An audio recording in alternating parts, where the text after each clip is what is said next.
পথ অবরোধকে কেন্দ্র করে রণক্ষেত্র আমডাঙ্গার বিভিন্ন জায়গায় দফায় দফায় পথ অবরোধ। বিক্ষোভকারীদের হটাতে গেলে পুলিশকে লক্ষ্য করে ইটবৃষ্টি। পুলিশের গাড়ি ভাঙচুরের অভিযোগ বিক্ষোভকারীদের। পরে বারাসাত পুলিশ জেলার উচ্চপদস্থ আধিকারিকরা গিয়ে আশ্বাস দিলে অবরোধ ওঠে।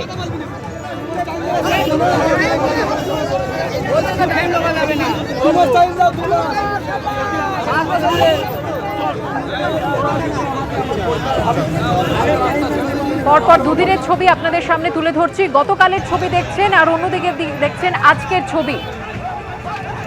আমডাঙ্গা থানার আইসির ভূমিকা নিয়ে সরব আমডাঙ্গা তৃণমূল বিধায়ক রফিকুর রহমান। আইসির প্ররোচনাতেই গন্ডগোল বাধে এমনটাই দাবি বিধায়কের। শান্তিপূর্ণভাবে অবরোধ করছিলেন গ্রামবাসীরা, এমনটাই দাবি বিধায়কের। পুলিশ লাঠিচার্জ করায় পরিস্থিতি উত্তপ্ত হয়ে ওঠে। আইসির বিরুদ্ধে গ্রামবাসীদের সঙ্গে দুর্ব্যবহারের অভিযোগে সরব বিধায়ক। লাঠিচার্জ করা হয়নি, পাল্টা দাবি পুলিশের।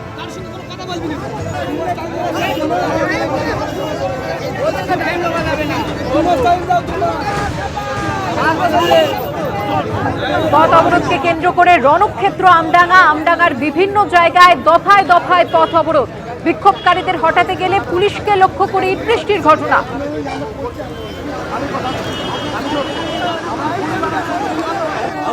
সোনাডাঙ্গা এলাকায় গতকাল সন্ধ্যায় 12 নম্বর জাতীয় সড়কের উপর গ্রামবাসীরা অবরোধ করছিলেন। আর সেই সময় তাদের অভিযোগ, অবরোধ চলাকালীন আমডাঙ্গা থানার আইসি রাজকুমার সরকারের নেতৃত্বে বিশাল পুলিশ বাহিনী আচমকাই লাঠিচার্জ শুরু করে। আর লাঠিচার্জের ঘটনার পর উত্তেজিত গ্রামবাসীরা পুলিশকে লক্ষ্য করে ইটবৃষ্টি শুরু করে। তাতে পুলিশের দুটি গাড়ি ভাঙচুর হয় এবং বেশ কয়েকজন পুলিশকর্মী ইটের আঘাতে আহত হয়। আর এই ঘটনার পর গোটা এলাকা থমথমে এবং এলাকায় পুলিশ পিকেট বসানো হয়েছে।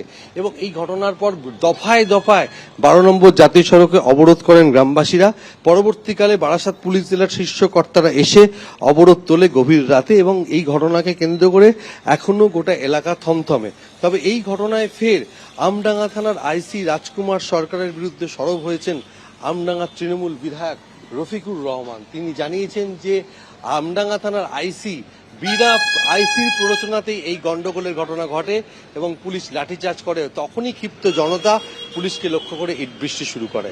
আর এই ঘটনার জেরে এলাকা থমথমে থাকায় পুলিশ পিকেট বসানো হয়েছে। ক্যামেরায় সন্দীপ সাধুকার সঙ্গে সমীরণ পাল, এবিপি আনন্দ, উত্তর 24 পরগনা। আইসির ভূমিকা নিয়ে আমি তো আপনাকে আর বারবার বলতে পারছি না। আমরা সমস্ত উইংসকে জানিয়েছি, শুধু আমি জানাইনি, আমার প্রধানরা জানিয়েছে। অভিষেক ব্যানার্জিকে নিজে জানিয়েছি 12 তারিখে। এসপিকে প্র্যাকটিক্যাল আমি বলিনি, খালেদ ইন্সপেক্টর লাভ নেই। অন্য কোনো আইসি থাকলে ব্যাপারটা এই জায়গায় যেত না, এটা আমি নিশ্চিতভাবে বলতে পারি। নিজেকে কি ভাবে সে উনি নিজেই জানে।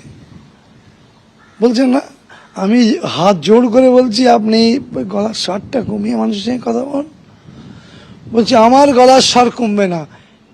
এডিশনাল এসপি বসে, ম্যাডাম বসে, এসডিপিও বসে। কালকে শেষ পর্যন্ত আইসিকে এডিশনাল এসপি এবং এসডিপিও বলল আপনি স্পটে যাবেন না, আমরা যাব। স্থানীয় আইসিকে না নিয়েই স্পটে গিয়ে ব্যাপারটা মেটালো।